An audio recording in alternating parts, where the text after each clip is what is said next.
Bonjour, aujourd'hui je vais vous parler du nouveau VivoFit de Garmin. Alors c'est un bracelet connecté comme il y en a déjà beaucoup sur le marché. Euh, on va pas faire du unboxing, vous avez déjà vu ça dans les images précédentes. Je vais vous décrire grossièrement ce bracelet, ce que j'en pense. Alors tout d'abord, voilà, j'étais équipé de ça avant. C'est un Fitbit Flex. Alors, déjà on voit la comparaison des tailles. C'est un petit peu plus large, c'est un petit peu plus haut. Alors, quelles sont les similarités et les différences? Alors, au niveau des similarités, le système d'attache, c'est exactement le même. Vous voyez, c'est des agrafes. Qu'est-ce qu'on peut dire sur ce système d'attache? Sur le Fitbit, c'est un petit peu plus difficile à mettre, mais par contre, ça reste bien tenu au poignet.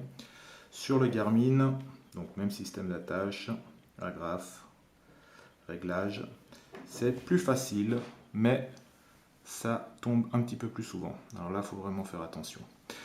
Au niveau des autres similarités, donc on a pour les deux cas, si on voit derrière ici, on peut déclipser ici le module principal sur lequel il y a l'écran et puis changer de bracelet. Donc il y a un bracelet plus petit, ça c'est la taille petite, moi j'ai mis la taille grande. C'est le même genre de principe, à savoir qu'on peut également changer de bracelet sur le Fitbit Flex. On sort le module comme ça, c'est simple. Ici c'est un petit peu plus compliqué, il faut un petit peu plus de patience, mais on y arrive.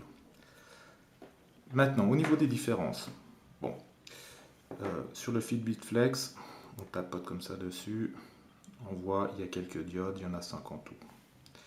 Ici, on a un écran vraiment complet sur lequel, en appuyant sur un bouton sur le côté, sur lequel on peut changer les fonctions, heure, date, ça c'est pour un cardio, nombre de pas effectués, objectif de la journée, kilomètres parcourus, calories dépensées dans la journée, et on revient à l'heure. Alors, maintenant, au niveau de la précision des deux engins, celui-ci compte un petit peu moins de pas que le Flex. J'aurais tendance à dire que je préfère qu'il compte un petit peu moins de pas. Il y a des rumeurs selon lesquelles les constructeurs auraient tendance à un petit peu être optimistes à ce niveau-là pour faire plaisir à leurs consommateurs. Voilà. On va également faire un tour. Donc, il y a un système, quand on l'allume au tout départ, il faut faire une synchronisation avec l'ordinateur ou bien avec son téléphone portable. Alors, il faut savoir que les téléphones portables, c'est seulement les dernières générations qui sont compatibles, bien que ce soit marqué Bluetooth là. C'est que le Bluetooth, le Smart Bluetooth, qui est sur les iPhones et sur les derniers Galaxy par exemple. Vous voyez un petit logo ici, c'est ANT+. C'est donc pour le système cardio. Donc Garmin, c'est un spécialiste du GPS et puis également des montres sportives. Donc dans le cas qui nous intéresse, on peut avoir également cette montre avec un cardio. Vous avez vu ça lors du déballage. Il faudra faire évidemment également une synchronisation avec le cardio si vous l'utilisez. Maintenant, je vais juste vous montrer, donc, c'est pas le seul produit Garmin que j'ai. Hein. J'ai également une Garmin Swim et puis une Garmin Forerunner 10. Alors, on va un petit peu comparer les tailles. Alors, évidemment, hein, il est plus fin. Il est plus fin. Il est un petit peu plus haut. En termes d'épaisseur, c'est équivalent. Bon, vous voyez qu'il est arrondi, hein, celui-ci. Et alors, élément important donc du VivoFit, c'est qu'il est étanche. Vous pouvez l'utiliser sans problème à la piscine, bien que c'est un intérêt tout relatif à mon avis. On voit que la Forerunner 10 est un petit peu plus épaisse. C'est à cause du module GPS qu'il y a dedans, hein.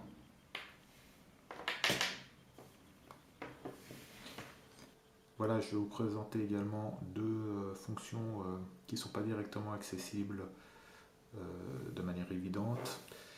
C'est des fonctions qui sont accessibles en appuyant plus longtemps sur le bouton. Alors, si on appuie quelques secondes sur le bouton, voilà, ça permet de synchroniser l'appareil. Et puis si on reste appuyé encore un peu plus longtemps, apparaît la fonction sleep. Donc sleep, c'est la fonction pour faire l'enregistrement de votre nuit, qui sera ensuite disponible sur le Garmin Connect. Et puis si on reste appuyé encore un peu plus longtemps, ça permet de synchroniser l'appareil avec un nouveau compte Garmin. Alors là, je me suis mis sur l'application Garmin Connect. Sur Garmin Connect, c'est donc le nouvel interface, ils appellent ça interface moderne. Donc on peut retrouver les appareils que je vous ai décrits avant, donc la Forerunner, le VivoFit et puis la Garmin Swim. C'est assez simple, donc il y a un écran d'accueil sur lequel vous avez vos dernières activités réalisées et puis également des records personnels.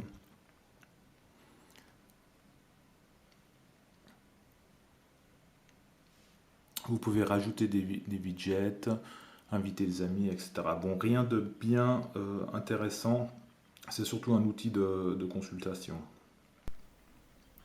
Voici donc la nouvelle interface. Alors, c'est l'interface moderne de Garmin Connect. On peut encore aller sur l'ancien site, donc le site classique.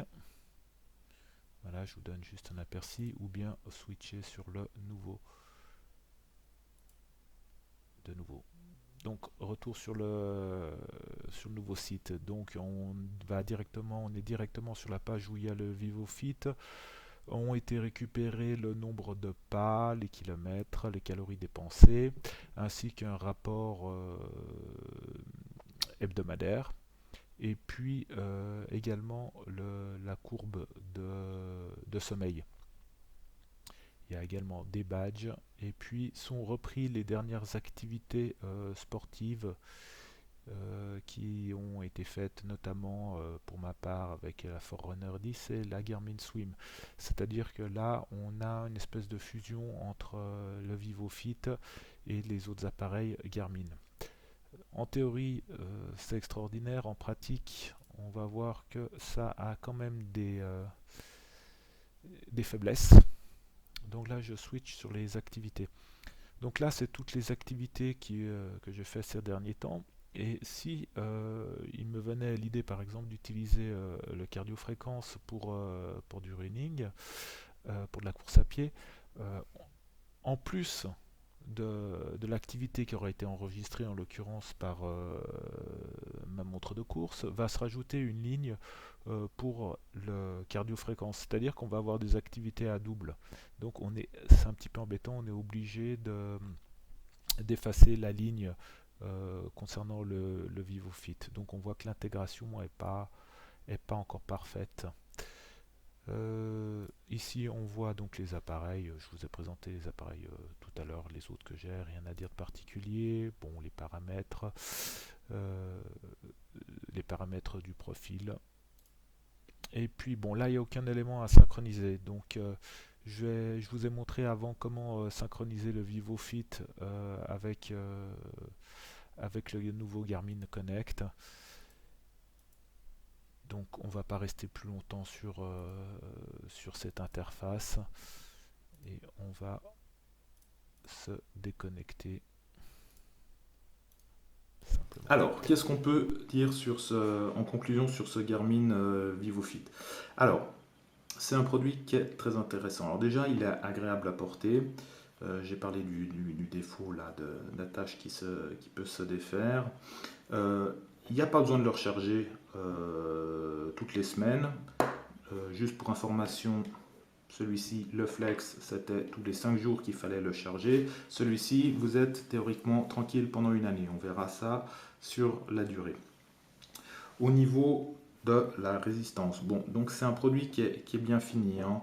Vous allez avoir certainement un peu de peine au départ à mettre, si vous changez de bracelet, à bien insérer le module dans le bracelet parce que c'est bien vraiment très très bien assemblé quand c'est bien fait. Alors, défaut, je ne sais pas si on voit là, mais l'écran est quand même assez fragile, hein. C'est pas un écran Gorillaz, ça se raye assez vite. Avantage, encre électronique, ça veut dire que vous avez constamment l'affichage, soit de l'heure, des pas ou des calories brûlées, qui est affiché. Petite subtilité, afin d'économiser de l'énergie, si vous le laissez quelques temps posé sans activité, l'écran va s'éteindre et se rallumer au moindre mouvement. Alors il y a une petite barre là, vous voyez la petite barre rouge ici, c'est une barre d'inactivité. Ça veut dire qu'elle progresse quand vous faites pas quand vous ne marchez pas, quand vous ne vous déplacez pas. Alors ça permet de bouger régulièrement, ce qui est une bonne chose en termes de santé. Et puis il y a également une fonction, voilà, celle-ci qu'il n'y a pas sur les autres trackers d'activité, c'est l'objectif. C'est-à-dire que chaque jour, vous allez avoir un nouvel objectif qui va progresser pour faire de plus en plus de pas. Cet objectif, bon, aujourd'hui vous voyez que j'ai dépassé de plusieurs milliers de pas l'objectif. Et puis il s'adapte à votre activité journalière.